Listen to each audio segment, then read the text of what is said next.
Hello student, स्वागत है आपका अपने YouTube channel education for nation में। एंड हम लोग पढ़ रहे हैं कोर पाइथन, ठीक है, जिसमें हमारी फर्स्ट क्लास हुई थी। एंड फर्स्ट क्लास में हम लोगों ने मल्टीपल पॉइंट्स को कवर किया था, जैसे कि what is Python, history of Python, ठीक है, वर्जन्स सीखा था हम लोगों ने। इसके बाद फीचर्स को हम लोगों ने सीखा था। एप्लीकेशन ऑफ पाइथन हमने कवर किया था लास्ट क्लास में। हाउ पाइथन वर्क्स, जिसमें बाइट कोड को हम लोगों ने समझा था, कैसे बाइट कोड काम करता है, ठीक है, एंड बाइट कोड क्या होता है। उसके बाद पाइथन कंपाइलर क्या होता है, ठीक है, उसका मेन रोल क्या होता है पाइथन प्रोग्रामिंग में। इसके बाद पूरा वर्क फ्लो हम लोगों ने समझा था कि कैसे अगर हम लोग किसी सोर्स कोड को लिखते हैं अपने पाइथन फाइल में, देन वो कैसे एग्जीक्यूट होता है, ठीक है, कंप्लीट प्रोसेस जो देखा था हम लोगों ने। इसके बाद पाइथन वर्चुअल मशीन का मेन रोल क्या होता है, क्या होता है पाइथन वर्चुअल मशीन, ये हम लोगों ने सीखा था लास्ट क्लास में, ठीक है। उसके बाद आइडेंटिफायर को हम लोगों ने समझा था। कीवर्ड्स हम लोगों ने देखे थे। एंड कांस्टेंट टॉपिक हमने कवर किया था, ठीक है। बट आज की क्लास में हम लोग स्टार्ट करेंगे वेरिएबल से, ठीक है। तो जिन लोगों ने प्रीवियस वीडियो नहीं देखी है, प्लीज उसको देख लीजिएगा। एंड वहां पे आपके सारे के सारे डाउट जो होंगे वो क्लियर हो जाएंगे, ठीक है। तो आज की क्लास हम लोग स्टार्ट करने वाले हैं वेरिएबल से। सो मैं आपको अपनी स्क्रीन शेयर कर रहा हूँ, एंड देन हम लोग चलेंगे सिंपली अपने डॉक्यूमेंटेशन पे। ये हमारा टॉपिक है वेरिएबल्स। वेरिएबल्स क्या होता है, देखिए। इन सी, जावा और some other programming languages, a variable is an identifier और a name connected to memory location, ठीक है। तो ये हम लोग डेफिनेशन पढ़ते हैं कहाँ पे, सी लैंग्वेज में पढ़ते हैं और जावा में पढ़ते हैं कि वेरिएबल क्या है। वेरिएबल एक आइडेंटिफायर है जो कनेक्टेड होता है हमारे मेमोरी लोकेशन से। This is a variable. For example, कि जैसे आपने यहां लिखा a इक्वल टू 10, तो क्या होगा कि एक ब्लॉक बनेगा मेमोरी के अंदर, ठीक है, ए नाम का। एंड इस ए नाम के ब्लॉक में ये 10 वैल्यू होगी, और इस ब्लॉक का अपना खुद का कुछ ना कुछ एड्रेस होगा, ठीक है। तो ए जो है एक आपका एक आइडेंटिफायर है, बट ये ए जो है किसी मेमोरी लोकेशन से कनेक्टेड है, तो इसीलिए हमने इसको बोल दिया वेरिएबल। और ये वेरिएबल इस 10 को रिप्रेजेंट कर रहा है, इसीलिए हमने इसको बोल दिया आइडेंटिफायर, ठीक है। क्या बताया था मैंने लास्ट क्लास में आपको, कि identifier is just like a name to identify something, ठीक है। तो आइडेंटिफायर कुछ भी नहीं है, एक नाम है जो किसी को आइडेंटिफाई करता है। अब हो सकता है वो वेरिएबल का नाम हो सकता है वो किसी फंक्शन का नाम हो, या किसी क्लास का नाम, ठीक है। ये तो डेफिनेशन है किसकी, अदर प्रोग्रामिंग लैंग्वेज की, just like C and Java. But अगर हम लोग पाइथन की बात करें, अगर हम लोग किसकी बात करें, पाइथन की बात करें, तो पाइथन क्या कहती है, देखो। In Python a variable is considered as tag that is tied to some value. Python considers value as object, ठीक है। पाइथन क्या करता है कि पाइथन जब भी आप वेरिएबल बनाते हैं, जैसे यहां पे लिखा आपने एक्स असाइन 30, तो पाइथन के लिए ये 30 क्या है, एक ऑब्जेक्ट है। क्या है, ऑब्जेक्ट। और इस ऑब्जेक्ट का जो रेफरेंस है वो किसके पास रहता है, इस वेरिएबल के पास रहता है। Clear. In Python variable is considered as tag, ठीक है। तो वेरिएबल किसकी तरह कंसिडर किया जाता है, एक टैग की तरह, जो क्या होता है, वो उसके साथ कोई वैल्यू अटैच्ड होती है करके, ठीक है। सो और उस वैल्यू को क्या कहते हैं पाइथन में, ऑब्जेक्ट कहते हैं, सिंपली। सो ये कोई वेरिएबल नहीं है, ये एक आपका ऑब्जेक्ट है। ये आपको समझना है कि ऑब्जेक्ट, ये हम लोग थोड़ा समझेंगे आगे चल के कि एक्चुअली में ऑब्जेक्ट क्या होता है, कैसे काम करता है ऑब्जेक्ट। बट सिंपली आप इसे ऐसे मान के चलिए कि ये आपका एक वेरिएबल है ए, जिसमें वैल्यू कितनी असाइन है, 30। तो क्या होगा, इस ए नाम का एक ब्लॉक बनेगा जिसमें वैल्यू कितनी होगी, 30 वैल्यू होगी, और इस वैल्यू की अपना खुद का कुछ ना कुछ एड्रेस होगा। इसी तरीके से फिर आपने एक बी वेरिएबल बनाया जिसकी वैल्यू कितनी है, 10। तो बी नाम का एक ऑब्जेक्ट बनेगा, मतलब कंटेनर बनेगा, उस कंटेनर में वैल्यू होगी 10। एंड देन इस कंटेनर का अपना खुद का कुछ ना कुछ एड्रेस होगा। इसी तरीके से सी के लिए देखेंगे, तो सी के लिए भी सेम प्रोसेस फॉलो होगा। नाउ अगर आप क्या करते हैं कि y असाइन ए करते हैं, तो ए की जो ए का जो रेफरेंस होगा वो किसके पास चला जाएगा, y के पास। ए के पास क्या वैल्यू थी, देखो, ए के पास था 30 का रेफरेंस, तो 30 का रेफरेंस किसके पास चला गया, y के पास, तो y की वैल्यू भी क्या हो जाएगी अब यहाँ पे 30 हो जाएगी। बात समझ में आ रहा है? ठीक है, तो इसी तरीके से ये वेरिएबल्स काम करते हैं ना। थोड़ा सा हम लोग और आगे चलते हैं, इसको और थोड़ा डेप्थ में समझने की कोशिश करते हैं ना। अब यहाँ पे देखिएगा आप कि अगर आपने यहाँ लिखा ए असाइन 10, ए असाइन 10 किया आपने, देन तो क्या होगा, ए नाम का ब्लॉक बनेगा एंड उसमें आपकी ए वैल्यू सॉरी 10 वैल्यू असाइन हो जाएगी और इसका खुद का अपना कुछ ना कुछ एड्रेस होगा। फिर आपने सिमिलरली क्या किया कि ए असाइन 20 कर दिया एंड देन ए नाम का ब्लॉक बनेगा एंड देन 20 वैल्यू इसमें असाइन हो जाएगी। तो सिंस वैल्यू 10 बिकम्स अनरेफरेंस, तो क्या होगा कि ऐसे मान के चलो आप कि जब आप ए असाइन 10 करोगे तो एक ऑब्जेक्ट बनेगा 10 नाम का, और इस 10 का रेफरेंस किसके पास जाएगा, ए के पास जाएगा। फिर आपने दोबारा से बना दिया ए असाइन 20, तो क्या होगा कि 20 नाम का एक ऑब्जेक्ट बनेगा और रेफरेंस किसके पास चला जाएगा, ए के पास चला जाएगा। तो ये जो 10 का रेफरेंस है ए के पास, ये नहीं रहेगा। अब किसका रेफरेंस रहेगा इसके पास, 20 का रेफरेंस रहेगा इसके पास। तो इस 10 का रेफरेंस तो किसी के पास नहीं है। तो जिस भी वैल्यू या जिस भी ऑब्जेक्ट का रेफरेंस किसी वेरिएबल के पास नहीं है, तो उसको हम बोलते हैं अनरेफरेंस्ड ऑब्जेक्ट। क्या बोलते हैं उसको, अनरेफरेंस्ड ऑब्जेक्ट बोलते हैं। ठीक है, और उस ऑब्जेक्ट को गार्बेज कलेक्टर के थ्रू मेमोरी से रिमूव कर दिया जाता है। बात समझ में आई आपको? एक बार दोबारा से कोशिश करता हूँ समझाने की आपको कि आपने क्या किया कि सिंपली पहले ए बनाया एक वेरिएबल 10। तो क्या होगा इस केस में, सिंपली आपको पता है कि एक ब्लॉक बनेगा, इस ब्लॉक में 10 वैल्यू होगी। ठीक है, और जिसका रेफरेंस किसके पास होगा, इस ए के पास होगा। फिर आप क्या करोगे, अगेन आप एक वेरिएबल बनाओगे ए असाइन 20। तो 20 नाम का क्या बनेगा, एक ब्लॉक बनेगा। इस 20 का रेफरेंस किसके पास होगा, ए का रेफरेंस होगा, मतलब ए के पास का रेफरेंस होगा। तो जो प्रीवियस रेफरेंस था 10 का, वो अब हट जाएगा, अब किसके पास रहेगा, करंट का रेफरेंस रहेगा 20 का। ठीक है, अब इस 10 का रेफरेंस तो किसी के पास नहीं है, ये अनरेफरेंस्ड ऑब्जेक्ट हो गया आपका। और अनरेफरेंस्ड ऑब्जेक्ट को गार्बेज कलेक्टर के थ्रू मेमोरी से रिमूव कर दिया जाता है। ठीक है, हाँ।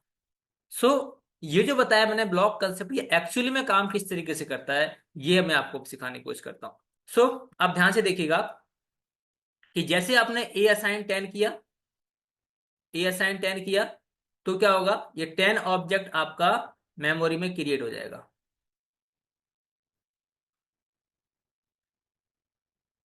इस तरीके से।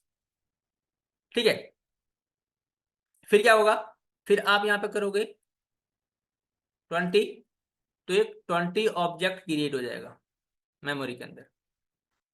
ठीक है, अब ये जो वेरिएबल था, पहले ये वेरिएबल 10 को पॉइंट कर रहा था, तो इसके पास 10 का रेफरेंस था। फिर ये सेम वेरिएबल किसको पॉइंट करने लग गया, ये सेम वेरिएबल पॉइंट करने लग गया 20 को, तो इसके बाद अब किसका रेफरेंस आ जाएगा, 20 का रेफरेंस आ जाएगा। तो इस 10 का रेफरेंस नहीं रहेगा। और जिस भी ऑब्जेक्ट का रेफरेंस किसी भी वेरिएबल के पास नहीं होगा, उसको मेमोरी से रिमूव कर दिया जाएगा बाय गार्बेज कलेक्टर। ठीक है, जिससे क्या होगी, हमारी मेमोरी फ्री हो जाएगी। अब वेरिएबल्स बनाने के कुछ बेसिक रूल्स होते हैं, वो आप देखिएगा। पहला रूल क्या कहता है कि every variable name should start with alphabets और अंडरस्कोर। ठीक है, आप जब कोई वेरिएबल बनाएंगे तो या तो आप क्या यूज कर सकते हैं, अल्फाबेट यूज कर सकते हैं या फिर अंडरस्कोर यूज कर सकते हैं। जैसे मैंने कहा कि मैं एक्स नाम से बनाना चाहता हूँ वेरिएबल, हाँ ये तरीका सही है, क्योंकि हम लोग किसी नाम से स्टार्ट कर सकते हैं वेरिएबल। आप अंडरस्कोर लगा सकते हैं, अंडरस्कोर एस एक्स नाम से बना सकते हैं वेरिएबल, ये दोनों तरीके सही है। No space are allowed in variable declaration, आप ऐसा नहीं कर सकते कि जैसे आपने कह दिया कि डी स्पे सॉरी स्पेस देके और आपने फिर के लिख दिया, बीच में स्पेस नहीं होना चाहिए वेरिएबल के, नो स्पेस। स्पेस नहीं होना चाहिए वेरिएबल की। तीसरा, except underscore no other special symbols are allowed in the middle of the variable declaration. ये भी नहीं कर सकते कि अंडरस्कोर के अलावा कोई दूसरा कैरेक्टर आप यूज कर लो, नहीं, पाइथन अलाउ नहीं करता इस तरीके से। अगर आप चाहते हो कि मैंने डी लिखा फिर हाइफन लगा के लिख दिया, तो हाइफन अलाउ नहीं करेगा, हाइफन अलाउ नहीं करेगा पाइथन इसको, ये गलत तरीका हो जाएगा। आप सिर्फ स्पेशल कैरेक्टर में अंडरस्कोर यूज कर सकते हो पाइथन में, ठीक है ना। इसके बाद थोड़ा सा हम लोग आगे चलें, तो ये बताता है, देखो fourth rule, a variable is return with a combination of letters numbers and special characters. हाँ, अगर आपको किसी वेरिएबल का नाम थोड़ा लार्ज रखना है, ठीक है, तो उसमें आप क्या यूज कर सकते हो, लेटर्स यूज कर सकते हो, आप उसमें नंबर यूज कर सकते हो, आप उसमें अंडरस्कोर यूज कर सकते हो। किस तरीके से करोगे आप यूज, देखो, जैसे मुझे एक वेरिएबल बनाना है यूजर नेम के नाम से, तो ये ऐसे लिखा मैंने, यूजर, ठीक है, अंडरस्कोर 123, इस तरीके से। तो ये अलाउ करेगा आपको, क्योंकि देखो स्टार्टिंग में हमने क्या यूज किए, लेटर यूज किए, देन मिडिल में हम लोगों ने स्पेशल कैरेक्टर यूज किया, एंड लास्ट में हम लोगों ने न्यूमेरिक वैल्यू यूज कर ली, ठीक है। तो ये हम लोग कर सकते हैं, ये अलाउ करता है पाइथन।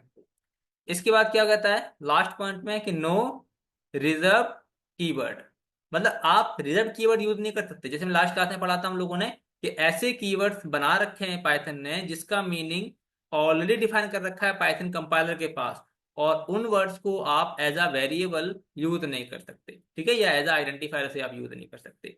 तो कौन से वर्ड्स हैं, जैसे मैंने कह दिया, इफ नाम से आप वेरिएबल नहीं बना सकते, आप फोर नाम से वेरिएबल नहीं बना सकते, आप ब्रेक नाम से वेरिएबल नहीं बना सकते। फिलहाल ये वर्ड्स में भी हो सकता है आपको थोड़ा परेशान करें, बट अभी आपको ध्यान नहीं रखना है, आपको सिर्फ एक लाइन याद रखनी है कि हम लोग स्पेशल वर्ड से या रिजर्व कीवर्ड से हम लोग वेरिएबल नहीं बना सकते। क्लियर। चलो, अब ये जो हम लोगों ने पढ़ा है थ्योरेटिकली, इसको मैं प्रैक्टिकली करने की कोशिश करता हूँ, तो आपको कंसेप्ट जो होगा वो और क्लियर हो जाएगा, ठीक है। तो उसके लिए आपकी मशीन पे क्या होना चाहिए, पाइथन होना चाहिए। तो पाइथन कैसे करोगे डाउनलोड, उसके लिए सिंपली आपको नया टैब ओपन करना है, एंड यहाँ पे आपको टाइप करना है python.org, ठीक है। ये इसकी ऑफिशियल वेबसाइट है, python.org। इसके बाद आपको डाउनलोड्स पे जाना है, एंड डाउन पाइथन 3.13.3 जो है ना, इस पर क्लिक करोगे आप, तो आपका जो पाइथन है वो डाउनलोड हो जाएगा। अगर आपकी मशीन पे सेटअप है तो आप थोड़ा सा स्किप कर सकते हो, वीडियो को थोड़ा आगे बढ़ा सकते हो, ठीक है। और जिसको नहीं पता है वो स्टेप बाय स्टेप देख लेगा करके। सो इसको क्या करेंगे, आप लोग क्लिक करेंगे जब इस पे, तो ये इंस्टॉलेशन के लिए बोलेगा। अब इंस्टॉलेशन के टाइम ना कुछ माइनर सी मिस्टेक ये होती है कि यहाँ पे जब आप करोगे, जैसे मेरे में तो ऑलरेडी इंस्टॉल है, तो इस ना बॉटम पे ना यहाँ पे आपको एक बॉक्स मिलेगा, देखो इस तरीके से, एंड यहाँ होगा ऐड टू पाथ करके एक ऑप्शन आएगा, ऐड टू पाथ का ऑप्शन आएगा। तो आपको इस ऐड टू पाथ पे क्लिक करना है, ठीक है, जिसकी मशीन पे पाइथन इंस्टॉल नहीं है उसके लिए बता रहा हूँ करके, ठीक है। और उसके बाद आप सिंपली इंस्टॉल, यहाँ पे पहला ऑप्शन होगा इंस्टॉल नाउ करके, उस पर क्लिक करोगे आप, देन नेक्स्ट नेक्स्ट नेक्स्ट करोगे तो आपकी मशीन पे पाइथन सिंपली इंस्टॉल हो जाएगा, ठीक है। और ना जिसकी मशीन पे इंस्टॉल है उसे करने की जरूरत नहीं है, या तो आप मॉडिफाई कर सकते हो या फिर अनइंस्टॉल करके दोबारा से इंस्टॉल कर सकते हो, फिर करने की जरूरत ही क्यों है जब आपकी मशीन पे इंस्टॉल है तो, ठीक है। चलो, अब मान के चलते हैं कि हमारी मशीन पे पाइथन इंस्टॉल है, ठीक है। सो अब चेक कैसे करोगे कि आपकी मशीन पे पाइथन इंस्टॉल है या नहीं है, तो सिंपली मैंने आपको बताया था कि हम लोग पाइथन को मल्टीपल टेक्स्ट एडिटर में रन कर सकते हैं, चाहे वो कमांड लाइन हो, नोट पैड प्लस प्लस हो, विजुअल स्टूडियो कोड हो, एटम हो, सबलाइम हो, किसी भी टेक्स्ट एडिटर पे हम लोग अपना पाइथन का कोड रन कर सकते हैं। तो जैसे फिलहाल में मैं यूज कर रहा हूँ सीएमडी कमांड, ठीक है। आपको सीएमडी ओपन करना है, एंड सीएमडी ओपन करने के बाद हम आपको सिंपली टाइप करना है पाइथन, एंड पाइथन लिख के आपको एंटर करना है। जब आप पाइथन लिख के एंटर करेंगे तो यहाँ पे देखो सबसे पहले आपको पाइथन का वर्जन मिलेगा, ठीक है। और अगर आपको इस तरीके से तीन एरो आ रहे हैं, इसका मतलब आपकी मशीन पे प्रॉपर तरीके से पाइथन इंस्टॉल हो चुकी है, ठीक है ना। अभी मुझे क्या करना है, वेरिएबल का कंसेप्ट समझना है, ठीक है। तो क्या किया मैंने, जैसे लिखा यहाँ पे एक्स असाइन 10 लिखा, देन मैंने एंटर किया, ठीक है। अगर मैं एक्स की वैल्यू प्रिंट करा रहा हूँ, सिर्फ एक्स लिख के प्रिंट करा रहा हूँ, तो कितना आ रहा है, देखो 10 आ रहा है, क्योंकि एक्स में 10 रहा होगा हमारा। ठीक है, अगर मुझे इसका आईडी चेक करनी है कि इसकी मेमोरी लोकेशन क्या है, ठीक है, एक्स की मेमोरी लोकेशन क्या है, तो कैसे चेक करोगे, आपको सिंपली आईडी लिखना है, और आईडी किसकी चेक करनी है, आपको एक्स की आईडी चेक करनी है। एंटर करोगे तो ये इसकी आईडी है, मतलब क्या हुआ होगा कि एक ब्लॉक बना होगा, एक ब्लॉक बना होगा, ठीक है, एंड इस ब्लॉक में वैल्यू क्या रही होगी, 10। इसका खुद का अपना कुछ ना कुछ एड्रेस रहा होगा, जो कि ये एड्रेस होगा इसका, ये इसका एड्रेस हो जाएगा, ये इसकी वैल्यू हो जाएगी, एंड ये जो एक्स है ये इसका नाम हो जाएगा। ठीक है, एक्स नाम हो गया, ये इसकी वैल्यू हो गई, और इसका एड्रेस हो गया। इस तरीके से वेरिएबल्स क्रिएट होते हैं पाइथन के अंदर। ठीक है, नो डाउट। अभी थोड़ा सा आगे चलते हैं। अब जैसे क्या किया आपने, एक्स असाइन 20 कर दिया, मान के चलो एक्स असाइन 20 का मतलब क्या है कि अब एक्स का सॉरी एक्स के पास किसका रेफरेंस होगा, 20 का रेफरेंस होगा। अगर आप अब आप एक्स को प्रिंट कराएंगे तो अब आपके एक्स के पास 20 का रेफरेंस होगा, और यहाँ पे 20 आपको देखने को। अगर हम लोग आईडी चेक करें 20 की, तो आप देखेंगे यहाँ पे देखो 38360, इसका अलग है ऑब्जेक्ट का रेफरेंस, इसका अलग ऑब्जेक्ट है। अच्छा, अभी आप क्या करते हो कि जैसे मान के चलो कि आपने एक वेरिएबल बनाया एक्स नाम से, सॉरी अलग बना रहा हूं मैं, ए बनाया हम लोगों ने यहाँ पे 20, ठीक है ना, फिर मैंने एक बनाया बी बनाया एक 20, कितने बनाए, A20 बनाया, B20 बनाया। अब हम लोग क्या करेंगे कि आईडी चेक करेंगे दोनों की, देखो ए की आईडी चेक करेंगे पहले, फिर हम लोग आईडी चेक करेंगे बी की। तो देखो दोनों की आईडी क्या आएगी, सेम, और जो एक्स की आईडी भी क्या आ रही थी, सेम। रीजन क्या है कि जब आपने 20 नाम का एक ऑब्जेक्ट बनाया होगा, आपने ऐसे किया था ना कि एक्स यहाँ पे एक ऑब्जेक्ट बनाया होगा आपने, किस नाम से, 20 नाम का ऑब्जेक्ट, ठीक है। अब ये 20 मेमोरी में आ गया होगा, ठीक है, फिर आपने क्या करा, एक्स असाइन 20 कर दिया, एक्स के पास किसका रेफरेंस चला गया भाई, एक्स के पास जो रेफरेंस चला गया वो 20 का चला गया। फिर आपने क्या करा, यहाँ पे लिखा ए असाइन 20, तो पहले कंपाइलर चेक करेगा कि 20 नाम का ऑब्जेक्ट मेमोरी में एग्जिस्ट करता है या फिर नहीं करता। तो वो चेक करेगा कि यार 20 तो पहले से रखा हुआ है हमारे पास, तो वो नया वेरिएबल नहीं बनाएगा। क्या करेगा, उस 20 का रेफरेंस पास कर देगा ए के पास, इस 20 का रेफरेंस पास कर देगा ए के पास। फिर क्या करेगा, फिर आपने बी असाइन 20 कराया, बी असाइन 20 फिर चेक करेगा कि 20 क्या ऑलरेडी एग्जिस्ट है क्या मेरे पास, बोलेगा हाँ है, तो सिंपली क्या करेगा, उस 20 का रेफरेंस किसको दे देगा, बी को भी दे देगा। इससे क्या होगा, इसको इससे उसको सेम वैल्यू से अलग अलग वेरिएबल्स नहीं बनाने पड़ेंगे, ठीक है, वो एक ही वैल्यू से, मतलब एक ही ऑब्जेक्ट का रेफरेंस सबको दे देगा, और सभी उसको इजिली यूज करते रहेंगे। क्लियर है, इसीलिए सबका आप देखोगे, सबका जो रेफरेंस, जो एड्रेस है सबका, वो क्या देखने को मिलेगा आपको, सेम देखने को मिलेगा। बात समझ में आई यहाँ पे आपको, इसमें कोई डाउट आप लोगों को, ठीक है, अगर डाउट है तो आप कमेंट सेक्शन में दे दीजिएगा लिख के कि हाँ ये डाउट, कोई डाउट आ रहा है अगर आप लोगों को, और नहीं आ रहा है तो यस लिख के आप कंटिन्यू कर सकते हैं आगे। ठीक है, तो जो वेरिएबल का कंसेप्ट था वो हमारे यहाँ पे फिनिश होता है करके। अच्छा, इसके बाद अगर थोड़ा सा हम लोग आगे चलें, तो अब हम लोग देखेंगे डेटा टाइप्स क्या होते हैं। ठीक है, डेटा टाइप का मतलब क्या होता है, देखो कि data type, the type of data store into a variable और मेमोरी। ठीक है, कि जब आपने कोई वेरिएबल बनाया, ठीक है, जैसे लिखा मैंने यहाँ पे एक्स असाइन 10, तो मेमोरी में क्या बना होगा, एक आपका ऑब्जेक्ट बना होगा 10 नाम का, और इस ऑब्जेक्ट का टाइप क्या है, इसका टाइप, ये टाइप ही कहलाता है हमारा डेटा टाइप, है ना, कि which type of value you have to store into a variable is called data type. ठीक है, दोबारा पढ़ो एक बार, कि data type, the type of data store into a variable और मेमोरी। ठीक है, मेमोरी में और वेरिएबल में किस टाइप का डेटा आपने स्टोर करके रखा हुआ है, वो टाइप ही आपका कहलाएगा डेटा टाइप। ठीक है, चलो सो कौन कौन से डेटा टाइप हो सकते हैं पाइथन के पास, वो हम लोग सीखेंगे। ये तो पता लग गया कि एक्चुअली में डेटा टाइप क्या होता है, बट ठीक है, कितने तरह के डेटा टाइप होते हैं वो हम लोग देखेंगे अब। एंड यहाँ देखिए, तो यहाँ पे लिखा हुआ है देखो कि there are two types of data type. First one is built in data type, second one is user defined data type. ठीक है, दोबारा पढ़ेंगे एक बार। Built in data type, second one is user defined data type. So built in data types क्या होते हैं, एक एक करके पढ़ेंगे हम लोग। बिल्ट इन डेटा टाइप क्या होते हैं, बिल्ट इन का मतलब होता है कि these data types are provided by Python language. ठीक है, ऐसे डेटा टाइप जो पाइथन हमको प्रोवाइड कराती है, ऐसे डेटा टाइप जो पाइथन हमको प्रोवाइड कराती है, उसको हम बोलते हैं बिल्ट इन डेटा टाइप। ठीक है, तो हमारे पास मल्टीपल तरह के बिल्ट इन डेटा टाइप हैं। अगर मैं आपको दिखाने की कोशिश करूं यहाँ पे, ठीक है, कौन कौन सी डेटा टाइप है देखो आप फटाफट। देखो, आप ऐसे करोगे, पहले आप बोलेंगे नन डेटा टाइप। पहला क्या हो गया, नन डेटा टाइप। दूसरा हो गया आपका न्यूमेरिक डेटा टाइप। तीसरा हो गया आपका सीक्वेंस डेटा टाइप। फोर्थ हो गया आपका set data type. And last one is mapping data type. ठीक है, आपको पहले नाम याद करने हैं कि बिल्ट इन डेटा टाइप में हमारे पास पांच तरह के डेटा टाइप होते हैं।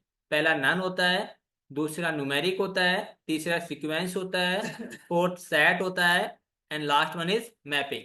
पांच तरह के डेटा टाइप आपको देखने को मिलेंगे पाइथन में। तो हम क्या करेंगे, इन सभी को वन बाय वन समझने की कोशिश करेंगे। ठीक है, और एक एक करके पढ़ेंगे सभी डेटा टाइप को, ताकि जो कंसेप्ट है ये एकदम इजीली क्या हो जाए, कवर अप हो जाए। ठीक है, सो चलो हम लोग अब आगे बढ़ते हैं और इस डेटा टाइप को समझने की कोशिश करते हैं कि अगर हम लोग यूजर डिफाइंड डेटा टाइप की बात करेंगे तो हमारे पास देखो तीन तरह के डेटा टाइप हैं। पहला है एरे, दूसरा class, and third one is module.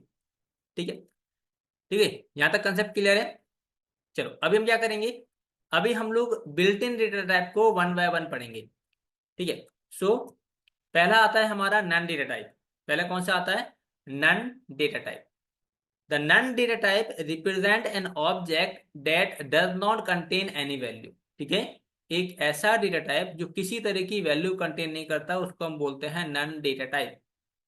ठीक है, कैसे इसको डिफाइन करेंगे देखो, जैसे हम लोग अपने टर्मिनल पे आते हैं। ठीक है, एंड यहां लिख रहा हूं मैं एक्स असाइन NONE नन। ठीक है, और मैं एक्स की वैल्यू प्रिंट करा रहा हूँ, तो एक्स की वैल्यू में कुछ भी प्रिंट नहीं होगा, नन, मतलब इसने किसी भी तरह की वैल्यू को स्टोर नहीं कराया हुआ है। अगर मैं इसकी आईडी चेक करता हूँ नन की, एक्स की, तो क्या दिखा रहा है, 2576। इसकी वैल्यू क्या है, नन। एक ऐसा डेटा टाइप जो किसी भी तरह की वैल्यू को स्टोर नहीं करता है, वो होता है हमारा नन डेटा टाइप। ठीक है, ये क्लियर हुआ। बट अगर हम लोग न्यूमेरिक डेटा टाइप की बात करें, तो न्यूमेरिक डेटा टाइप में हमारे पास तीन तरह के डेटा टाइप आते हैं। कौन कौन से आते हैं देखो, पहला आता है आपका इंटीजर, दूसरा आता है आपका फ्लोट, तीसरा आता है आपका कॉम्प्लेक्स। अगेन, पहला इंट डेटा टाइप, दूसरा फ्लोट डेटा टाइप, तीसरा कॉम्प्लेक्स डेटा टाइप। ठीक है, पहले आपको नाम नाम पढ़ना है सही तरीके से कि बिल्ट इन में क्या पढ़ा हम लोगों ने पहले, नन डेटा टाइप। दूसरा क्या पढ़ा हम लोगों ने, न्यूमेरिक डेटा टाइप। न्यूमेरिक में कितने पढ़े हम लोगों ने, तीन देखे। कौन कौन सा, पहला इंट, दूसरा फ्लोट, एंड तीसरा कॉम्प्लेक्स। ठीक है, अब इंटीजर डेटा टाइप आप लोगों ने अदर प्रोग्रामिंग लैंग्वेज में पढ़ा होगा, और नहीं भी पढ़ा होगा तो फर्क नहीं पड़ता, हम लोग यहाँ पर डिस्कस करने वाले हैं। ठीक है, so int data type represent an integer value, an integer number without any decimal point और फ्रैक्शन पार्ट। मतलब इंट का मतलब होता है कि एक ऐसा नंबर जिसमें डेसिमल ना हो, पॉइंट की वैल्यू ना हो। जैसे लिखा मैंने यहाँ पे 20.5, नहीं, ये इंटीजर नंबर नहीं हो सकता है। ये आपका इंटीजर नंबर है, नॉर्मल नंबर जो है आपका। ठीक है, इंटीजर नंबर आपका नेगेटिव हो सकता है, इंटीजर नंबर आपका नेगेटिव हो सकता है, पॉजिटिव हो सकता है आपका इंटीजर नंबर, बट फ्रैक्शन में नहीं हो सकता, मतलब इस तरीके से नहीं हो सकता आपका रेशो। ये नहीं हो सकता, पॉइंट में नहीं हो सकता आपका। ठीक है, ये आपको ध्यान रखना है। इसके बाद थोड़ा सा हम लोग और आगे चलेंगे, अगर ठीक है। In Python it is possible to store very large integer number as there is no limit for size of an int data type. ठीक है।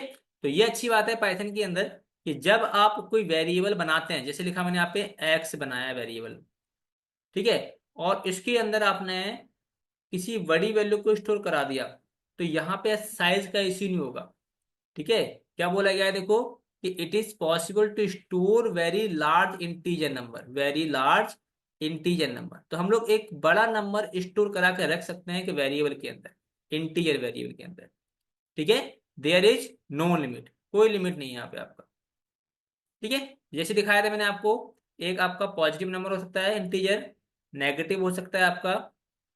ठीक। तो जैसे पिन कोड बनाया, तो पिन कोड में क्या है देखो, ऑल नंबर्स क्या है हमारे पॉजिटिव है, तो ये कह सकते हो आप कि ये एक हमारा एक इंटीजर वैल्यू है। नीचे आता है थोड़ा सा, एंड यहाँ देखिए।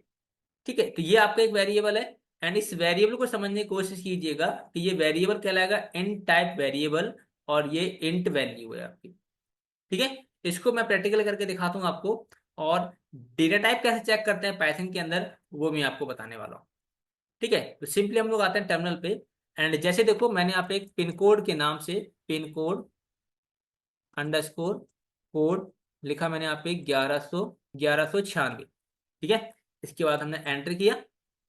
देन अब मुझे ये करना है, इसका डेटा टाइप पता करना है। तो जब भी हमें किसी वेरिएबल का डेटा टाइप पता करना होता है, तो पाइथन के अंदर एक फंक्शन होता है, और इस फंक्शन का नाम होता है टाइप।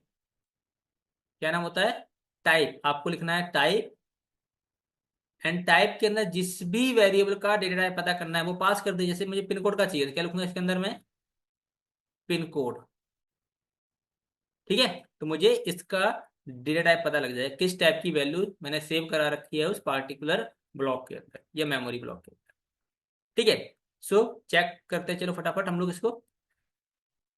यहाँ पे मैं लिखने वाला हूँ टाइप, इसके बाद pin underscore code, bracket close किया, एंटर किया। देखो किस टाइप का डेटा है, देखो इसके अंदर इंट टाइप के वैल्यू।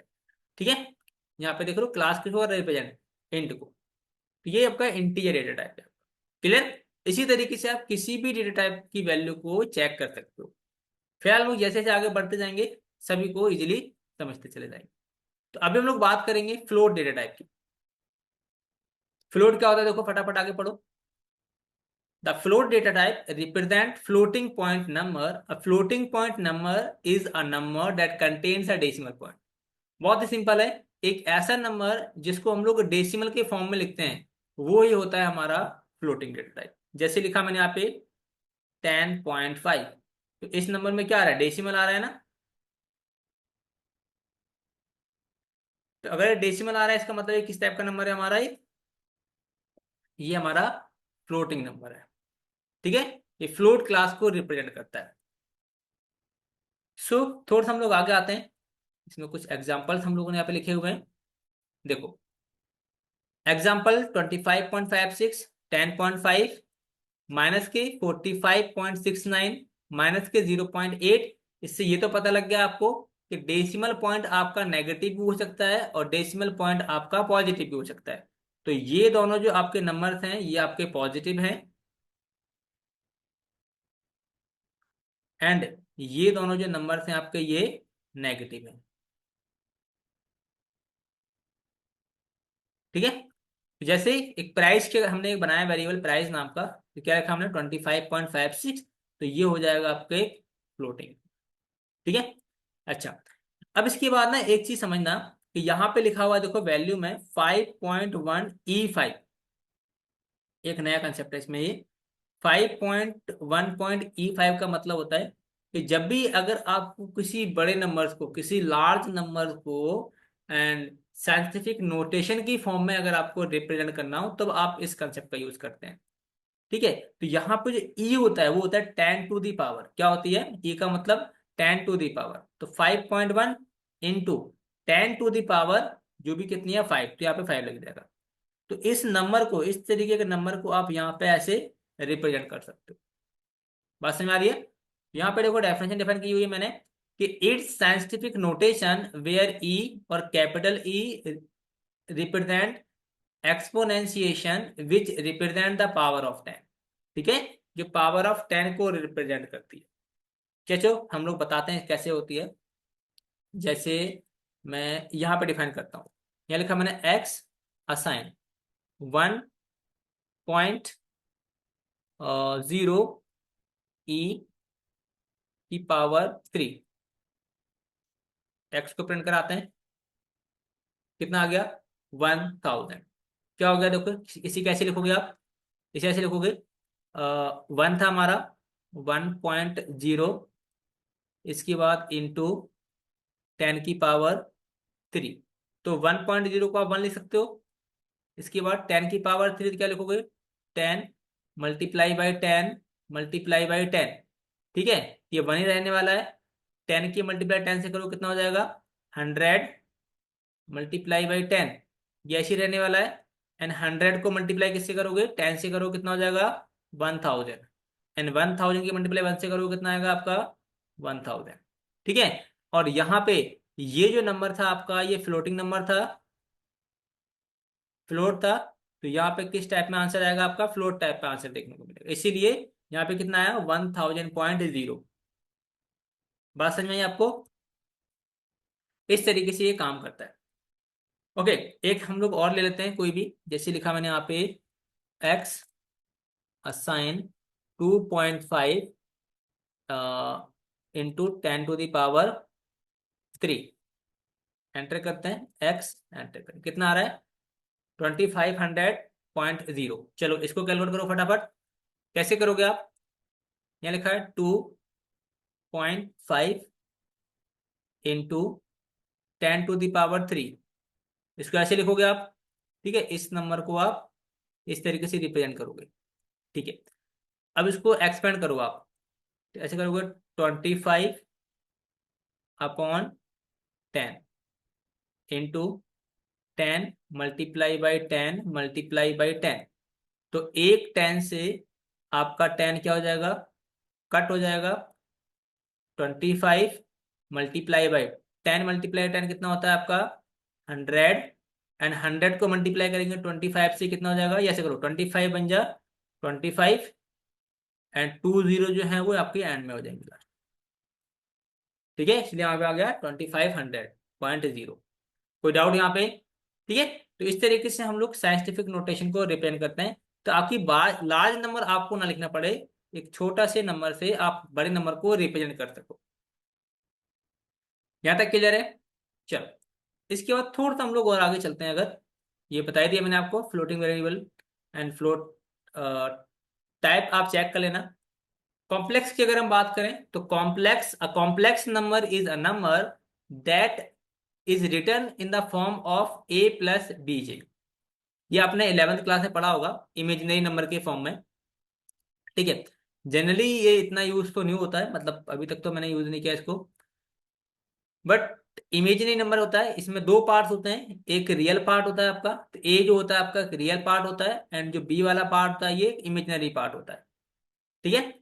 तो दोनों पार्ट से मिला के, रियल पार्ट और इमेजिनरी पार्ट को मिलके आपका बनता है एक कॉम्प्लेक्स नंबर, ठीक है।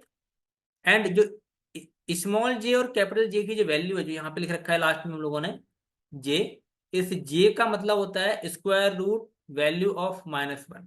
-1 का क्या निकालोगे आप, स्क्वायर रूट निकालोगे तो वही वैल्यू को रिप्रेजेंट करता है। एंड ए एंड बी में कंटेन्स इंटीजर, फ्लोट और नंबर, मतलब ए की जगह पे आप किसी भी टाइप की वैल्यू रख सकते हो, कोई फर्क नहीं पड़ता। बी की जगह भी आप किसी भी टाइप की वैल्यू रख सकते हो, चाहे आप इंटीजर रख सकते हो या फिर आप फ्लोटिंग रख सकते हो, ये भी आप पे डिपेंड करता है। कैसे, चलो समझते हैं इसको। अब जैसे मुझे कॉम्प्लेक्स नंबर बनाना है, तो मैं क्या करूंगा, मैं ऐसे लिखूंगा 10, ठीक है, +2j। तो ये जो 10 है मेरा, ये रियल नंबर है, एंड ये जो 2j है ये आपका इमेजिनरी नंबर है। चलो इसको चेक करते हैं हम लोग, और रन करके देख लेते हैं, ज्यादा इसमें टाइम कोडिंग नहीं करेंगे। सो एक्स बनाया मैंने वेरिएबल, एंड लिखा है यहाँ पे 10 प्लस 5j कर देते हैं, 5j एंटर किया, एंड टाइप चेक करेंगे इसका एक्स का, तो क्या आएगा देखो, कॉम्प्लेक्स आएगा यहाँ पे आपका, ठीक है, ये कॉम्प्लेक्स डेटा टाइप का।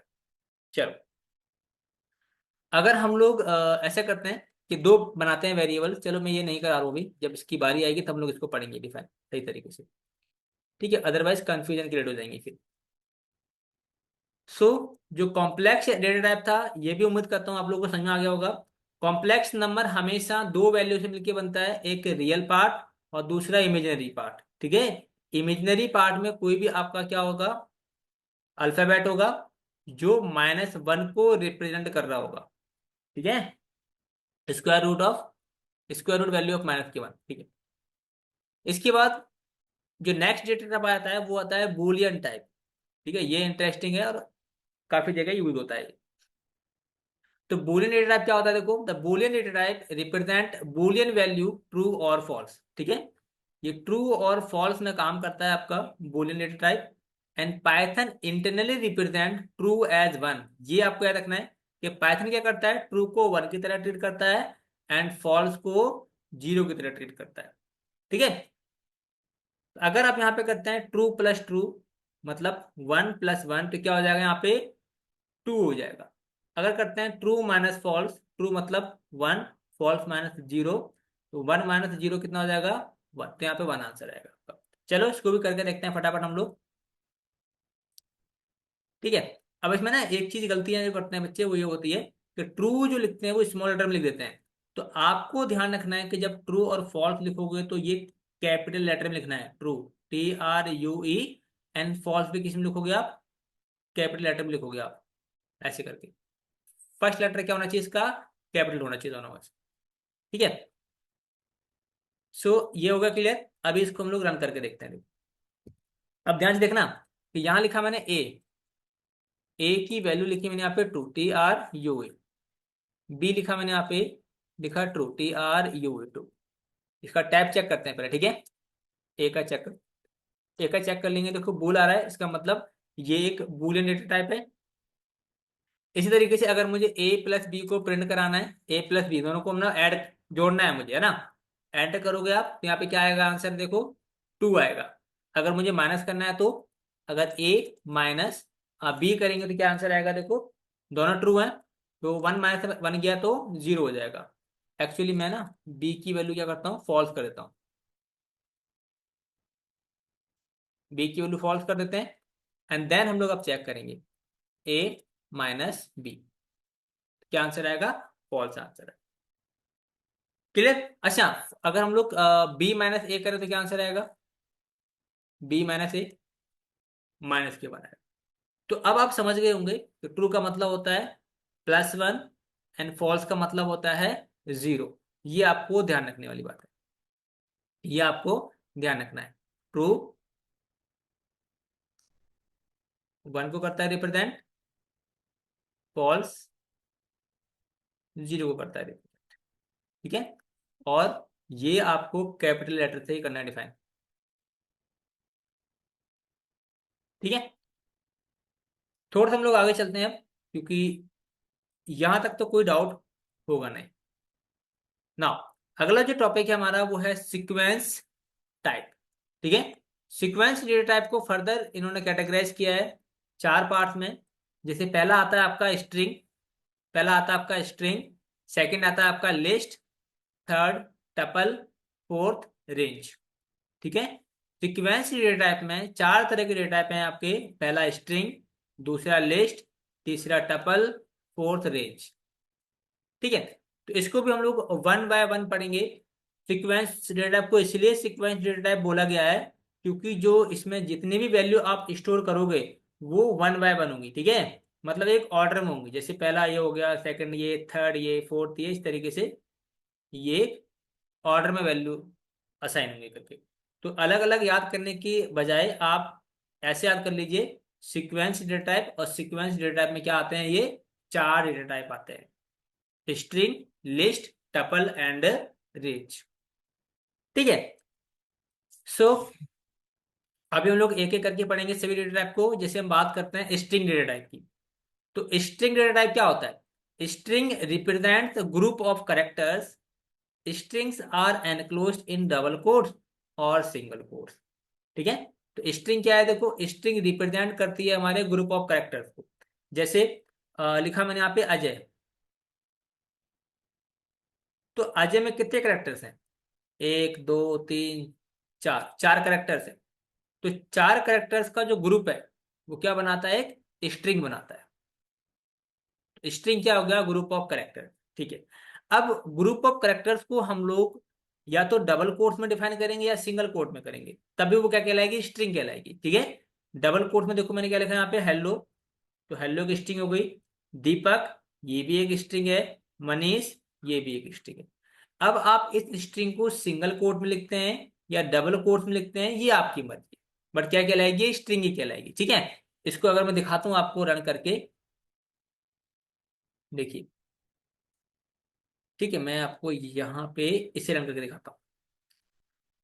एक्स लिखा है यहाँ पे मैंने, एन सिंगल कोट के अंदर लिख रहा हूँ मैं यहाँ पे,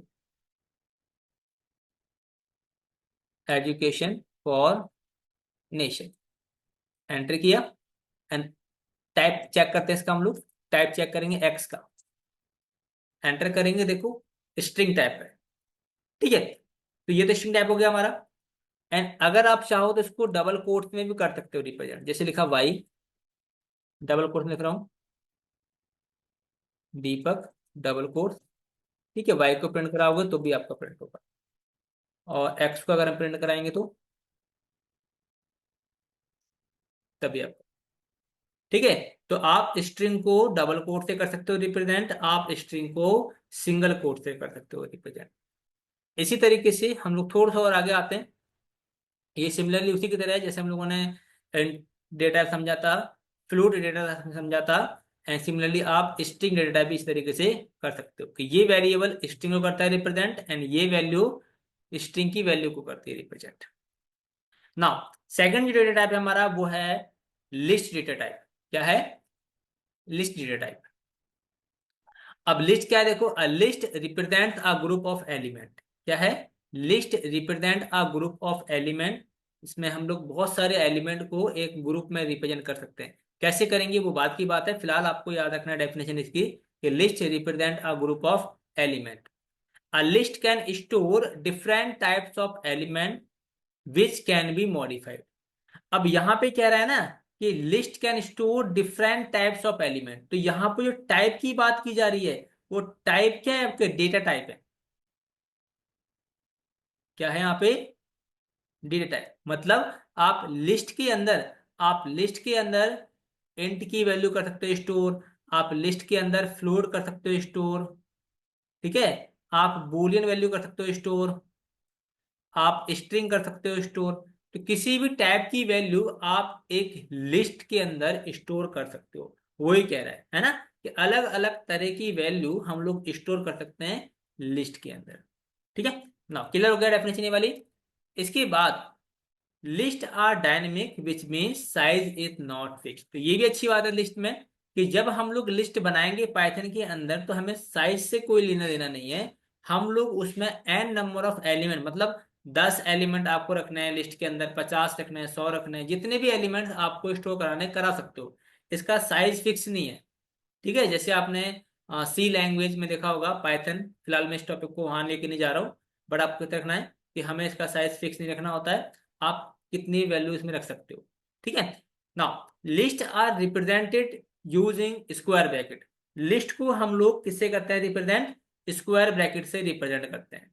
ठीक है, कैसे बनाएंगे लिस्ट, ये मैं भी आपको दिखाने वाला हूँ। फिलहाल आपको ये डेफिनेशन क्लियर हो जानी चाहिए कि लिस्ट ग्रुप ऑफ एलिमेंट होते हैं। लिस्ट में हम लोग अलग अलग तरह की वैल्यू कर सकते हैं स्टोर। लिस्ट का साइज डायनेमिक होता है, हम इसमें फिक्स साइज मतलब कितने भी एलिमेंट रख सकते हैं। और लिस्ट को हम लोग रिप्रेजेंट करते हैं स्क्वायर ब्रैकेट से, नो डाउट। थोड़ा सा आगे चलते हैं एंड इसको समझेंगे। अब देखो कि डेटा का अगर हम बात करें तो मैंने एक लिस्ट बनाई डेटा नाम से, जहां लिखा देखो मैंने 10, 20, माइनस की 50, 21.3, एंड लास्ट में लिखा एजुकेशन फॉर नेशन। तो अब आप समझो कि ये 10 और 20 जो है, ये 10 एंड 20 जो है, ये इन टाइप की वैल्यू है। किस टाइप की वैल्यू है, ये इन टाइप की वैल्यू है। एंड सॉरी, ये भी इंटीजर है, -50 भी। एंड अगर हम लोग 21.3 की बात करें, ये किस टाइप की वैल्यू हो जाएगी आपकी, ये फ्लोट टाइप की वैल्यू हो जाएगी आपकी। ठीक है। एंड जो ये स्ट्रिंग हो जाएगी वैल्यू ये वाली। तो हम लोगों ने एक वेरिएबल के अंदर अलग अलग वैल्यू को स्टोर करा लिया, है ना। चल, थोड़ा सा हम लोग आगे चलेंगे। तो जैसे मैं यहाँ पे एक लिस्ट बना रहा हूँ, एक्स असाइन स्क्वायर ब्रैकेट, ठीक है, एंड यहाँ पे मैं रख रहा हूँ 10, 20, 30.5 एंड सिंगल कोट के अंदर दीपक, एंड एंटर किया। इसका टाइप चेक करो भाई, टाइप हो जाएगा इसका लिस्ट, ठीक है। अभी लिस्ट जब बनेगी तो इस तरीके से बनेगी, देखो मैं दिखाता हूँ आपको, या मैं सिंपली डॉक्यूमेंट ही लेके चलता हूँ। कि लिस्ट बनेगी तो जो पहली वैल्यू होगी, ये पहली वैल्यू होगी आपकी, उसको रिप्रेजेंट किया जाएगा इंडेक्स नंबर 1 से, सॉरी 0 से, ये हो जाएगा इंडेक्स नंबर 0। 20 को किससे किया जाएगा रिप्रेजेंट, इंडेक्स नंबर 1 से। -50 को 2 से, एंड इसको 3 से, ठीक है। तो ये होता है 0, 1, 2, 3, इंडेक्सिंग, मतलब एक सीक्वेंस में सारे के सारे एलिमेंट आपको देखने को मिलेंगे। और पहला इंडेक्स किस पे होता है, इंडेक्स नंबर 0 पे होता है, ठीक है। अब पाइथन में फायदा ये होता है कि आप इंडेक्सिंग लेफ्ट साइड से भी कर सकते हो और राइट साइड से भी कर सकते हो। अगर आप राइट साइड से इंडेक्सिंग करेंगे तो क्या हो जाएगा, ये हो जाएगा -1, ये हो जाएगा आपका -2, ये हो जाएगा आपका -3, -4 एंड -5, ठीक है। इस तरीके से भी कर सकते हो। इसी चीज को मैंने यहाँ पे डायग्राम के थ्रू समझाने की कोशिश की है आपको। देखो -5 क्या हो जाएगा आपका, ओके ओके, मैंने क्या, हाँ ठीक है, -1 कहाँ चला गया यार, ठीक है, मैंने सर यहाँ पे कुछ गलती करी है। -1 जो होगा, -1 इसको करेगा रिप्रेजेंट, नीचे कर रखा गया। चलो इसको मैं प्रैक्टिकल दिखाता हूँ तो आप समझ जाएंगे इजीली कि क्या कहना चाह रहा हूँ मैं। देखिए, अब ये लिस्ट बनाई, ठीक है। अगर मुझे पहला एलिमेंट चाहिए यहाँ पे, तो मैं क्या करूंगा, मैं लिखूंगा स्क्वायर ब्रैकेट में इंडेक्स नंबर 0। ये इंडेक्स नंबर 0 पे क्या मिलेगा हमको, 10 मिल जाएगा। अगर मुझे वही लास्ट वैल्यू चाहिए, तो लास्ट के लिए क्या करूंगा मैं यहाँ पे, मैं लिखूंगा यहाँ पे -1। तो -1 करूंगा तो मुझे यहाँ से लास्ट वैल्यू देखने को मिलेगी, ठीक है। तो ये लास्ट वैल्यू मिलेगी -1। अगर ये देखनी है तो -2 हो जाएगा, एक्स स्क्वायर ब्रैकेट -2, ठीक है। और अगर आपको यहाँ लेफ्ट साइड से चाहिए तो आपको पॉजिटिव इंडेक्सिंग देनी पड़ेगी। क्या लिखोगे, एक्स स्क्वायर ब्रैकेट 1, ठीक है। उम्मीद करता हूँ कि आपको इंडेक्सिंग का कंसेप्ट समझ आया होगा। कि कोई भी आपने लिस्ट बनाई, और लिस्ट बनाने के बाद अगर आपको इंडेक्शन देनी है तो ये लेफ्ट टू राइट, किसकी तरफ, लेफ्ट टू राइट की तरफ मूव करोगे अगर आप, तो ये होगी पॉजिटिव इंडेक्सिंग। क्या होगी, पॉजिटिव इंडेक्सिंग होगी आपकी। अगर आप राइट टू लेफ्ट आते हैं, राइट टू लेफ्ट आएंगे तो होगी नेगेटिव इंडेक्सिंग,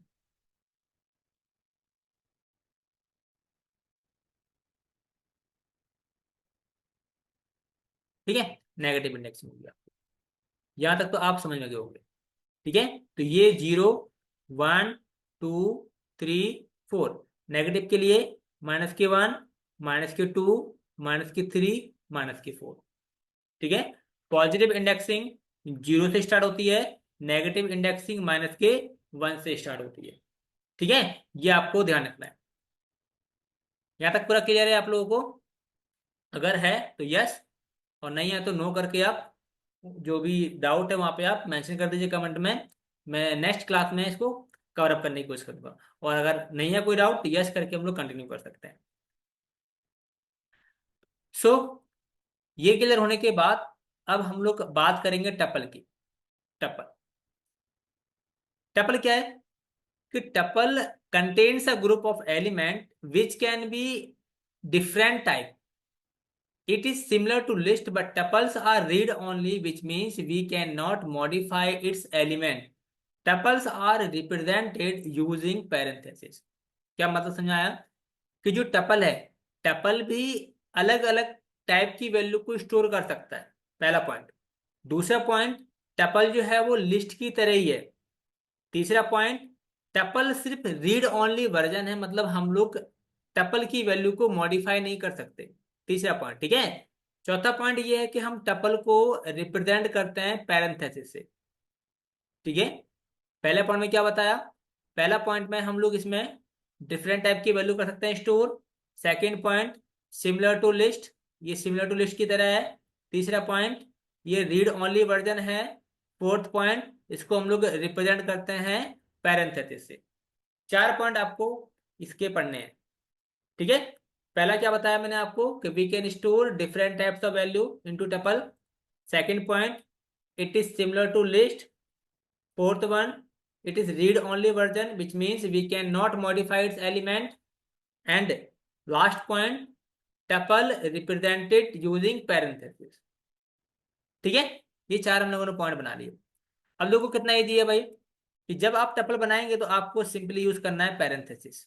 चलो, इसकी प्रैक्टिकल कराऊंगा आपको तो इजीली आ जाएगा। फिलहाल मैं आपको ये डॉक्यूमेंटेशन दिखा देता हूँ उसी की तरीके से।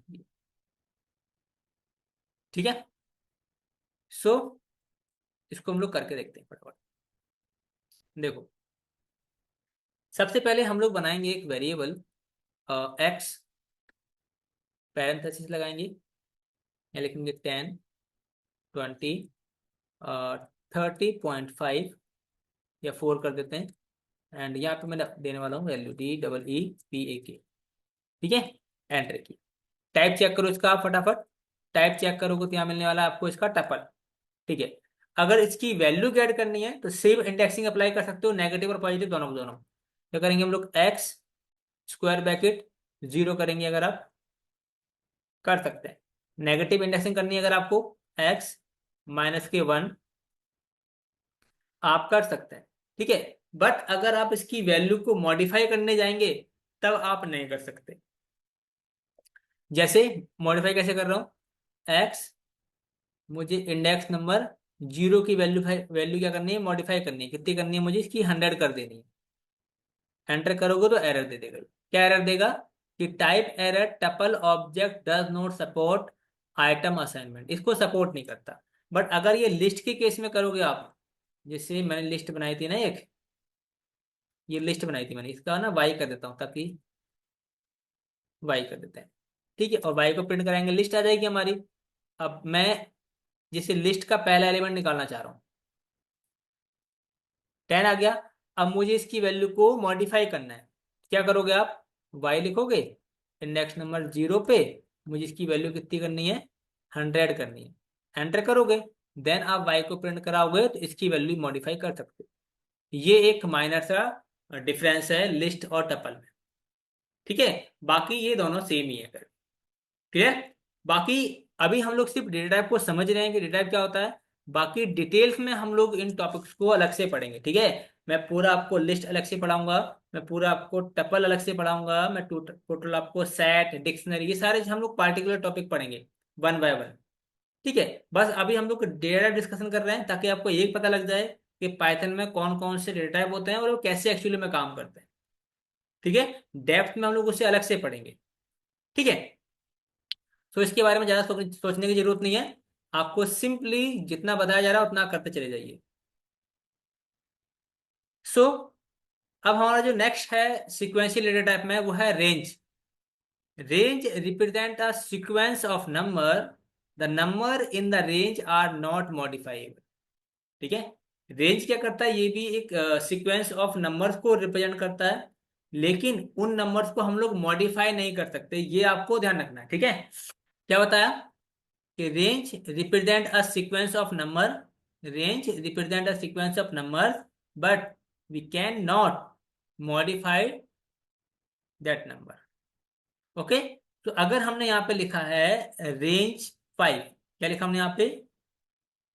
रेंज 5 है, इसका मतलब ये होता है कि 0 से लेके 4 नंबर तक आपके रेडी हो जाएंगे। ठीक है, अब इन नंबर्स पे भी हम लोग इंडेक्सिंग अप्लाई कर सकते हैं। जैसे 0 इंडेक्सिंग पे 0, 1 इंडेक्सिंग पे 1, जैसे 0 पे ये हो गया, 1 पे ये हो गया, 2 पे ये हो गया, 3 पे ये हो गया, 4 पे ये हो गया। वही नंबर मैंने यहाँ पे दिखाया हुआ। आप चाहो तो इस तरीके से भी कर सकते हो कि रेंज फंक्शन लगाया, 3 है यहाँ पे इसके, पहला 10, सेकेंड 20 एंड थर्ड स्टेप। तो जो 10 है ये होता है आपका स्टार्टिंग पॉइंट, स्टार्ट। ठीक है। ये होता है आपका एंड, बीच वाला, एंड ये होता है स्टेप। क्या मतलब कि जैसे मैंने 10 लिखा तो स्टार्ट कहाँ से होगा, 10 से होगा। कहाँ तक जाएगा ये, 20 तक जाएगा। कहाँ तक जाएगा ये, 20 तक जाएगा। और हर में गैपिंग कितनी की होगी, स्टेप कितनी की होगी, 2 की होगी। जैसे 10, अगला नंबर कौन सा आएगा, 12। 11 को नहीं लेगा ये, 11 को नहीं लेगा, 2 का लेगा सीधे। ठीक है, फिर 13 को नहीं लेगा ये, किसको लेगा, 14। उसके बाद 15 नहीं लेगा, देन क्या लेगा वो, 16। ऐसे कर, तो क्या नंबर आएंगे आपके, 10, 12, 14, 16, 18 एंड 20। ये भी आपको ध्यान रखना है कि जो एंड पोजीशन होगी वो उससे एक कम तक ही वैल्यू को गेट करेगा ये। इससे कम क्या हो जाएगा, 19 हो जाएगा, तो 19 तक जो भी वैल्यू आएगी वो गेट कर लेगा। ठीक है, थोड़ा कन्फ्यूजन इसमें हुआ होगा अभी, बट कोई दिक्कत नहीं, हम लोग अभी इसको क्लियर करके देते हैं। कैसे होगा क्लियर, देखो इसको दिखाता हूँ मैं। कि जैसे आपने लिखा यहाँ पे 10, 20 एंड 2, तो पहले में क्या आया आपका, 10 आ गया, दूसरे में 12 आ गया, 14 आ गया, 16 आ गया एंड 18 आ गया। ठीक है, इसकी ओके, इसके बारे में मैंने ज़्यादा लिखा नहीं है अभी। चलो कोई बात नहीं, इसको मैं प्रैक्टिकल करके दिखाता हूँ और ये डाउट पहले क्लियर कराता हूँ आप लोगों का। देखो, ये लिखा मैंने एक्स रेंज, रेंज लिखा मैंने यहाँ पे 5 लिखा। चलो ठीक है, एक्स को अगर हम लोग प्रिंट करेंगे तो कहाँ से आ रहा है ये आ रहा है आपका स्टार्टिंग पोजीशन 0 से कहाँ तक चलेगा, ये 5 तक चलेगा। तो 5 तक चलेगा तो क्या क्या वैल्यू मिलेंगे आपको इसमें, आपको वैल्यू मिलने वाली है इससे 0 से 0, 1, 2, 3, 4 तक, क्योंकि 5 एलिमेंट है यहाँ पे, तो 5, 0 से लेकर 4 तक आपको वैल्यू मिल जाएगी यहाँ पे, और सीक्वेंस से मिलेगी। ठीक है, बट मैं नहीं चाहता कि 0 से स्टार्ट हो, मैं चाहता हूँ ये 10 से स्टार्ट हो। तो मैं यहाँ पे खुद डिफाइन करूंगा कि मुझे कहाँ से वैल्यू कहाँ तक चाहिए। तो लिखूंगा पे एक्स, यहाँ लिखेंगे एक्स रेंज, लिखा मैंने यहाँ पे 10 से लेके कहाँ तक चाहिए मुझे, 20 तक चाहिए। ठीक है, अब मैं थर्ड नहीं लिख रहा वेरिएबल। ठीक है, मतलब थर्ड मैं आर्गूमेंट पास नहीं कर रहा हूँ, मैं सिंपली इसको एंटर करा रहा हूँ। एक्स प्रिंट कराएंगे तो कहाँ से कहाँ तक हो गए, 10 से लेके 20 तक। तो 10 से स्टार्ट होगा ये 10 से स्टार्ट होगा, देखो 10, 11, 12, 13, 14, 15, 16, 17, 18 एंड 19। 20 तक नहीं जाएगा, जो वैल्यू होगी ना वहां तक नहीं जाएगा। जैसे 5 था तो कहाँ तक चला था ये, 4 तक चला था। ये 20 तक कहाँ तक चलेगा ये, 19 तक चलेगा आपका। ठीक है, अब ये दिखाता भी हूं मैं इसको कि कैसे मैं ये बात कह रहा हूँ आपसे, कि अगर मैं इसकी फर्स्ट वैल्यू गेट करना चाहता हूँ एक्स की, एक्स करते हैं रेंज, देखा मैंने यहाँ पे 5 करा। ठीक है, तो अगर मैं एक्स इंडेक्स नंबर 0 गेट करना चाहता हूँ, हो जाएगा। ठीक है, फिर करता हूँ मैं एक्स इंडेक्स नंबर 3, हो जाएगा। एक्स इंडेक्स नंबर 4, हो जाएगा। X index number 5, error. तो मतलब ये 4 तक तो वैल्यू गेट करके दे रहा है, फिफ्थ में कह रहा है कि index array range object index out of range, मतलब कि मैं उसकी रेंज से ज्यादा वैल्यू गेट करने की कोशिश कर रहा हूँ, इसीलिए मुझे ये वो एरर दे रहा है। अब हुआ इस तरीके से होगा कि जब आपने रेंज फंक्शन से क्या किया, एक क्रिएट किया वैल्यू। ठीक है, तो यहाँ पे एक ब्लॉक बना होगा, 2, 3, 4 एंड 5। तो 0 इंडेक्स पे क्या आ गया होगा, 0, 1 इंडेक्स पे 1, 2 इंडेक्स पे 2, 3 इंडेक्स पे 3, 4 इंडेक्स पे 4। तो 4 तक मैं वैल्यू गेट कर पा रहा हूँ, 4 तक वैल्यू गेट कर पा रहा हूँ। बट जैसे ही मैं इंडेक्स नंबर 5 कर रहा हूँ, और 5 तो यहाँ पे एग्जिस्ट ही नहीं करता, तो जो नंबर यहाँ पे एग्जिस्ट नहीं करता उसको वैल्यू कैसे गेट करके देगा ये, तो नहीं मिलेगी वैल्यू आपको। उस केस में आपको ये एरर देखने को मिल जाएगा। तो ये तो पता लग गया कि जो भी आप लास्ट में नंबर पास करोगे उससे एक कम तक रेंज फंक्शन वैल्यू गेट करता है, मतलब वहां तक वैल्यू, वहां तक के लिए एक एरे क्रिएट करके देता है हमको। ठीक है, परफेक्ट, यहाँ तक कोई डाउट नहीं है हम लोग। ठीक है ना, अभी क्या करेंगे हम लोग, थोड़ा सा आगे चलते हैं, और जो नेक्स्ट डेटा टाइप है हमारा वो है set data type. Set data type क्या होता है देखो, क्या set is an unordered collection of element much like a set in mathematics. तो जिन लोगों ने 11th क्लास में मैथमेटिक्स पढ़ी होगी उन लोगों को पता होगा कि एक्चुअली में सेट क्या होता है। ठीक है, सो सेट कुछ भी नहीं है, आप ऐसे मान के चलो कि एक अनऑर्डर्ड कलेक्शन है। जैसे हम लोगों ने क्या पढ़ा, हम लोगों ने लिस्ट देखा। लिस्ट में क्या होता है, ऑर्डर होता है, ऑर्डर मतलब इंडेक्स नंबर 0 फिर 1 फिर 2 3 इस तरीके से। हमने टपल देखा, टपल में भी क्या होता है, ऑर्डर होता है, 0 1 2 3 4, है ना, इस तरीके से। फिर हम लोगों ने रेंज देखा, रेंज, रेंज में भी आपने देखा होगा हम लोग इंडेक्सिंग से वैल्यू गेट कर पा रहे थे। और स्ट्रिंग भी हमारा एक सिक्वेंशियल डेटा टाइप है, तो ये भी एक ऑर्डर में होता है। तो ऑर्डर का मतलब क्या होता है कि जिसमें इंडेक्सिंग अप्लाई हो वो एक ऑर्डर कलेक्शन है, और जिसमें इंडेक्सिंग अप्लाई ना हो वो होता है अनऑर्डर्ड कलेक्शन। तो सेट हमारा है अनऑर्डर्ड कलेक्शन। सेट क्या है हमारा, अनऑर्डर्ड कलेक्शन है। ठीक है, तो पहला पॉइंट आपको क्या देखना है कि set is an unordered collection of element. The order of element is not maintain in set. ठीक है, तो सेट में इसके जो एलिमेंट है वो ऑर्डर को मेंटेन नहीं करते। Third point, it means the element may not appear in the same order. तो जब भाई ऑर्डर मेंटेन नहीं करेंगे तो सारे एलिमेंट आपको ऑर्डर में देखने को नहीं मिलेंगे। ठीक है, they are entered into the set. A set does not accept duplicate element. ये मेजर पॉइंट है कि सेट में हम लोग डुप्लीकेट एलिमेंट नहीं रख सकते। ठीक है, not not accept duplicate element. Set does not accept duplicate element. ठीक है, set are unordered so we can not access it element using index number. ये बात भी सही है कि अगर हमने कोई सेट बनाया, अगर सेट बनाया मुझे यही नहीं पता कि ये 10 कौन से इंडेक्स पे है, तो मैं इंडेक्स की हेल्प से कैसे किसी एलिमेंट को एक्सेस कर सकता हूँ। ठीक है, तो ये भी याद रखना है कि सेट जो होता है वो एक अनऑर्डर कलेक्शन होता है। सेट में डुप्लीकेट वैल्यू अलाउ नहीं है। सेट में हम लोग इंडेक्सिंग अप्लाई नहीं कर सकते। ठीक है, एंड सेट को हम लोग रिप्रेजेंट करते हैं किसके थ्रू, कर्ली ब्रैकेट के थ्रू। ठीक है, हम लोग कर्ली ब्रैकेट से सेट को रिप्रेजेंट करते हैं। तो चलो इसको हम लोग प्रैक्टिकल करना सीखते हैं। तो पहले हम लोग इसके कुछ बेसिक एग्जांपल समझ लेते हैं, फिर हम लोग प्रैक्टिकल की तरफ जाएंगे। तो देखिए कि जैसे हमने एक सेट बनाया, बस सारे एलिमेंट रखे हम लोगों ने, बट हमने इसे किससे किया रिप्रेजेंट, कर्ली ब्रैकेट से किया। ठीक है, तो देखते हैं इसका आउटपुट क्या आने वाला है। चलो देखो, एक्स लिखा मैंने यहाँ पे, एंड कर्ली ब्रैकेट में लिखा मैंने यहाँ पे 10 20 30 40 एंड 10.5। ठीक है, एंड यहाँ पे ना दीपक लिखा, एक लिख रहा हूँ अमित, कर्ली ब्रैकेट क्लोज और एंटर। ठीक है, अब मैं इसका एक्स का टाइप चेक करने जा रहा हूँ। टाइप क्या है देखो इसका, तो टाइप इसका सेट हो गया। अच्छा, अब मैं इसको प्रिंट कराना चाह रहा हूँ, प्रिंट।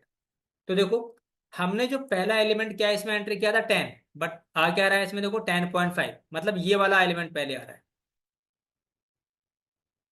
समझ रहे हो आप कि हमने जो ऑर्डर बनाया था वो इस फॉर्म में बनाया था, बट हमें क्या आउटपुट मिल रहा है इसमें, ये वाला एलिमेंट पहले आ रहा है, फिर 20 यहाँ पर आ जा रहा है, फिर अमित आपका जो लास्ट में था वो यहाँ आ जा रहा है, 40 आपका यहाँ आ गया, 10 जो पहले नंबर पे था वो बीच में आ रहा है, दीपक सेकंड लास्ट ही, चलो ठीक है, एंड ये, समझ लो। तो इसमें आप क्या नहीं कर सकते, क्या आउटपुट आने वाला है, क्या ऑर्डर आ सकता है, इसका एक्सपेक्टेशन अनएक्सपेक्टेड है। ठीक है, आपका आउटपुट क्या आने वाला है, अनएक्सपेक्टेड आउटपुट आने वाला है। ठीक है, फिर मैंने ये बोला कि क्या हम इसमें इंडेक्सिंग कर सकते हैं, मैंने कहा यहाँ पे एक्स, एक्स स्क्वायर ब्रैकेट में क्या करने वाले हैं हम लोग, इंडेक्स नंबर 0 देने वाले हैं। अगर आप करेंगे तो यहाँ पे सेट आपको इंडेक्सिंग करने की परमिशन नहीं देता है। ठीक है, क्योंकि ये एक अनऑर्डर्ड कलेक्शन है। ठीक, तो सेट ऑब्जेक्ट इज नॉट सब स्क्रिप्टेबल। सेकेंड थिंग, ठीक है, हम लोग इसमें इंडेक्सिंग नहीं कर सकते, तो क्या मैं इसमें डुप्लीकेट वैल्यू रख सकता हूँ? तो डुप्लीकेट रखने की कोशिश करते हैं। यहाँ पे जैसे लिखा 10 एंड 20 एंड 30, तो 10 20 एंड 30 ये 2 टाइम्स आ रहे हैं इसमें, ठीक है। और अगर मैं इस एक्स को प्रिंट कराता हूं तो आप देखेंगे 10 आपको एक बार देखने को मिलेगा, 20 भी आपको 1 टाइम देखने को मिलेगा, और 30 भी आपका 1 टाइम देखने को मिलेगा। मतलब आप इसमें डुप्लीकेट वैल्यू नहीं रख सकते सेट के अंदर। क्लियर? तो ये बेसिक पॉइंट था जो आपने यहाँ पे क्लियर किया। सेट किससे करते हैं रिप्रेजेंट? कर्ली ब्रैकेट से। सेट आपका एक अनऑर्ड कलेक्शन है। Set not allow duplicate value. 3 point आपको ये याद कर लेना है। और हाँ, इसमें हम लोग इंडेक्सिंग भी अप्लाई नहीं कर सकते, ठीक है। अगर इतना पढ़ लिया तो आपको सेट क्या होता है एक्चुअली में ये पता लग जाएगा। बाकी डेप्थ में हम लोग आगे पढ़ने वाले हैं, ये बताया था मैंने आपको। फिर इसमें जो लास्ट आता है हमारा डेटा टाइप, वो आता है मैपिंग, ठीक है। मैपिंग डेटा टाइप, या इसे डिक्शनरी भी कह सकते हो या डिक्स डेटा टाइप बोलते हो, तो अलग अलग तरीके से इसको अलग अलग तरीके से बुलाते हैं। तो मैपिंग बोल सकते हो आप, डिक्ट बोल सकते हो, या डिक्शनरी डेटा टाइप बोल सकते हो। सो मैप क्या है? देखो कि आप map represent a group of element in the form of की वैल्यू पेयर, ठीक है। तो जब भी आपको अपनी वैल्यू को या एलिमेंट को की और वैल्यू की फॉर्म में रिप्रेजेंट करना हो, तब आप यूज कर सकते हो मैपिंग कंसेप्ट, ठीक है। क्या बोला मैंने? कि की और वैल्यू की फॉर्म में अगर आपको डेटा रिप्रेजेंट करना है तो आप यूज करोगे डिक्शनरी, ठीक है। कैसे? कि जैसे एक डेटा है, अब 101 जो है ये की होगी आपकी, ठीक है। एंड ये होगी राहुल आपकी वैल्यू। एंड की और वैल्यू को हम किससे करते हैं? सेपरेट कॉलन से करते हैं। तो ये एक डेटा हो गया, ये सेकंड डेटा हो गया, इस तरीके से ये थर्ड डेटा हो गया, ठीक है। तो जब आपको इसकी वैल्यू ऐड करनी होगी ना, तो की के थ्रू एक्सेस करोगे। यहाँ पे इंडेक्सिंग अप्लाई नहीं होती, याद रखना आप लोग। और की भी आपकी क्या नहीं हो सकती? डुप्लीकेट नहीं हो सकती। की आपकी डुप्लीकेट नहीं हो सकती, की डुप्लीकेट नहीं होगी। और सेकंड थिंग क्या है कि इसमें इंडेक्सिंग आप नहीं कर सकते, इंडेक्सिंग आप इसमें नहीं कर सकते, ठीक है। चलो, तो इसको प्रैक्टिकली करेंगे तो आपको इजीली समझ में आ जाएगा कैसे हम लोग डिक्शनरी क्रिएट करते हैं पाइथन के अंदर। यहाँ पर आते हैं हम लोग अपने टर्मिनल में, एंड यहाँ लिखा मैंने एक्स कर्ली ब्रैकेट 101 कॉलन, लिखा मैंने यहाँ पे अजय, ठीक है। कॉमा लगाया, दूसरी बार 102 कॉलन दीपक, ठीक है। 103 colon Manish, and then curly bracket close, enter.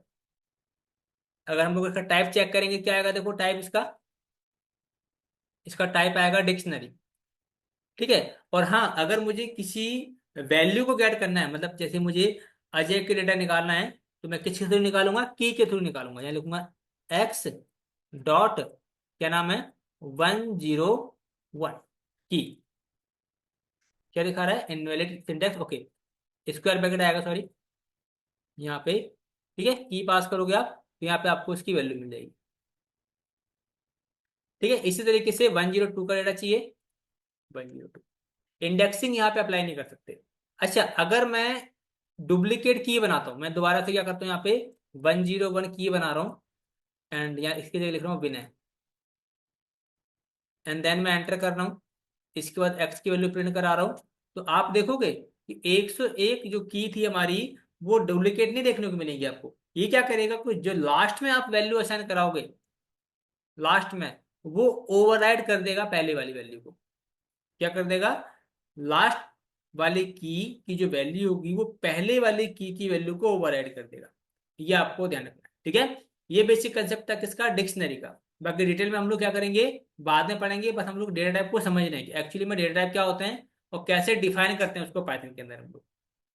Okay, सो जो बेसिक डेटा टाइप थे वो हमारे फिनिश हो गए हैं, ठीक है। लास्ट बचा है हमारा कैरेक्टर्स। तो आपको याद रखना है कि there is no concept of char data type in Python to represent individual character. तो पाइथन के अंदर हम लोग कैरेक्टर डेटा टाइप रिप्रेजेंट नहीं कर सकते हैं, ठीक है। There is no concept of char data type in Python to represent individual characters. So data type और वेरिएबल का जो कंसेप्ट था वो आज हमारा फिनिश हो गया है। नेक्स्ट क्लास में क्या करेंगे, हम लोग ऑपरेटर्स को पढ़ने वाले हैं, ठीक है। सो ये कुछ ऑपरेटर्स हैं जो हम लोग पढ़ेंगे नेक्स्ट क्लास में, ठीक है। सो हमने डेटा टाइप देख लिए one by one, and variables देख लिए, कैसे वेरिएबल्स काम करते हैं पाइथन के अंदर। उम्मीद करता हूँ कि आप लोगों को समझ में आया होगा। एंड किसी भी पॉइंट पे या किसी भी टॉपिक्स जो मैं आपको समझा नहीं पाया, आप क्या कर सकते हैं, डायरेक्टली कमेंट कर सकते हैं, ठीक है। और जो नेक्स्ट वीडियो मैं बनाऊंगा तो उसमें मैं आपको वो टॉपिक्स कवर कराने की कोशिश करूंगा, ठीक है। तो समझ में आया या नहीं आया, आप लाइक या कमेंट करके मुझे बता सकते हैं, ठीक है, ताकि मैं और इम्प्रूवमेंट कर सकूं अगर मुझे लगता है तो। अगर नहीं है, ठीक है, समझ में आ रहा है, तो थंबनेल दे सकते हैं, तो इससे मुझे क्या मिलेगा, कॉन्फिडेंस मिलेगा, और मुझे सही लगेगा कि हाँ मैं सही तरीके से आपको अपना जो कंटेंट है वो मैं डिलीवर कर पा रहा हूँ, या मैं आपको सही तरीके से समझा पा रहा हूँ, ठीक है। सो अब मिलते हैं हम लोग नेक्स्ट वीडियो में नए टॉपिक से, तब तक के लिए बाय बाय, टेक केयर।